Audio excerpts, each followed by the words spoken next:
मैं एकदम से ठपक करके कंक्लूजन पे नहीं पहुंचता हूँ यार।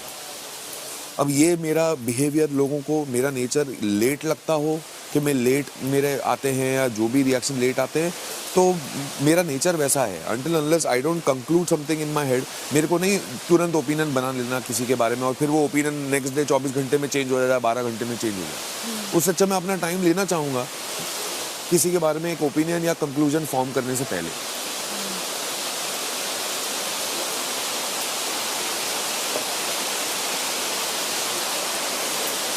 माना कि यहाँ घर यहाँ सब बोलना है, ओपिनियंस रखना है, but I take my own good time to form a opinion और to come to a conclusion.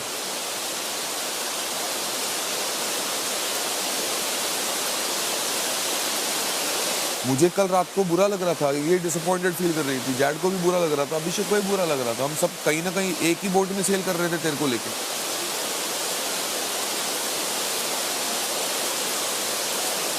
But इसका मतलब ये नहीं है कि किसी का सुन के मैं इतना इन्फ्लुएंस हो जाऊं कि मैं तेरे से बात करना ही छोड़ दूं। और मेरा जो कनेक्शन तेरा था वो है क्योंकि तेरा किसी के साथ लफड़ा हो गया। अगर ऐसा ही करना होता तो मैं तो अपने ही फचड़े में सॉल्व ही नहीं करता ना। मैं तेरे को बोलता जी यार तू अपनी जिंदगी जी यार, मेरे को अपनी जिंदगी जीने दे, फिर सॉल्व करने की जरूरत ही क्या थी। सॉल्व करने का मकसद क्या होता है कि आप कहीं ना कहीं दूसरे को समझना चाहते हो ना, कि ओके अभी I am ready to listen to you and understand you. Okay जी हाँ, I am ready to understand you. वरना सॉल्व करने का मतलब क्या है, जब मेरे को तेरे को नहीं समझना है या तेरे को मेरे को नहीं समझना है तो सॉल्व करने की जरूरत नहीं है। तो अगर कहीं ना कहीं हम उस टर्म पे आए हैं कि yes let's again try one more time, so we are agreeing कि हम एक दूसरे को समझना चाहते हैं, तो उसी मकसद की वजह से मैं तेरे को यहाँ भी समझना चाह रहा था और मैं पूजा जी के जबान से भी तेरे को समझने की कोशिश की जितना मुझे समझना आया। बट इसका मेरा तो ये बिल्कुल भी नहीं था कि उनका सुन के मैं इन्फ्लुएंस हो जाऊंगा और मैं तेरे से बात ही नहीं करूंगा, मेरी फीलिंग्स तेरे को लेके चेंज हो जाएंगी। No, yes I was hurt, I was sad, I was disappointed. जो मुझे पूजा जी को बोलना था मैंने बोला, जितना मुझे क्यों समझना आती है। मुझे जो भी आउटपुट देना था पूजा जी को मैं दिया था, एंड समवेयर उनको लगा कि हाँ आई एम गेटिंग दिस, और मैं तुरंत तेरे पास आया। क्योंकि मैंने देखा कि तेरे 4 लोग जिनके साथ तू सबसे ज्यादा क्लोज है वो वहां बैठे हुए हैं, तो तू कहाँ जा रही होगी, तू हेल्पलेस होगी।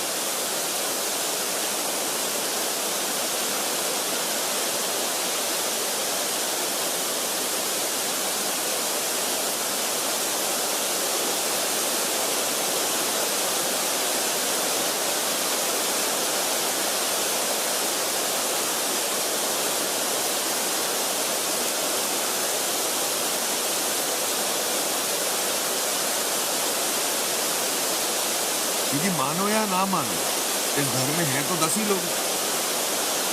10 लोग में से अगर आप 4 के साथ बात कर रहे हो तो 5 लोग तो यही खत्म हो गए। और अगर आपको दिख रहा है कि आपके वो 4 लोग उस रूम में बैठे हुए हैं और आप बाहर अकेले बैठे हुए हो, तो कहीं ना कहीं दिल में एक इनसिक्योरिटी वाली फीलिंग आती है कि what the fuck is happening. अगर मैं तेरे शूज में रह के सोचूं तो आती है, डेफिनेटली आती है कि मैं अब किन किन को समझाऊं।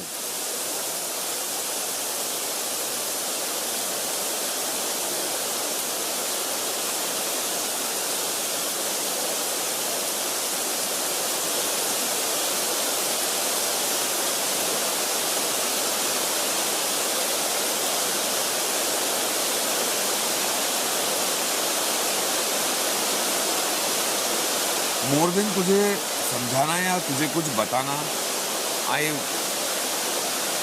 मेरे को तेरा पर्सपेक्टिव समझना है, तेरा पॉइंट ऑफ व्यू समझना है, इसलिए मैं तेरे साथ बात कर रहा हूँ।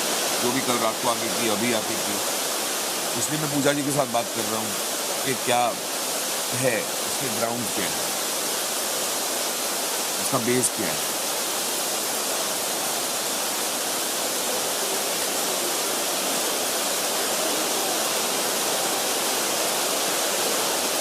ऐसा कोई इंसिडेंट भी नहीं हुआ है कि एक इंसान को ऐसा सरासर गलत बोल दो और दूसरे इंसान को सरासर सही बोल दो, ऐसा कुछ नहीं हुआ है।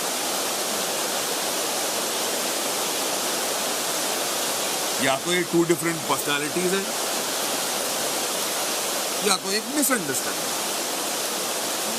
या तो होगा तो ठीक हो जाएगा, या तो तुम इस चीज को समझ जाओगे कि भाई हमारा एक दूसरे से बात करना हानिकारक है, बेटर है हम ना बात करें।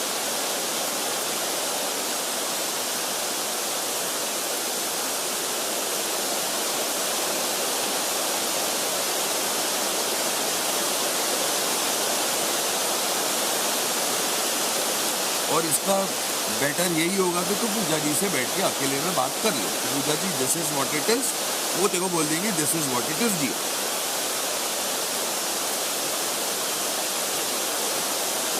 वो तेरे को जब ठीक लगे।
वो भी अपना टाइम है।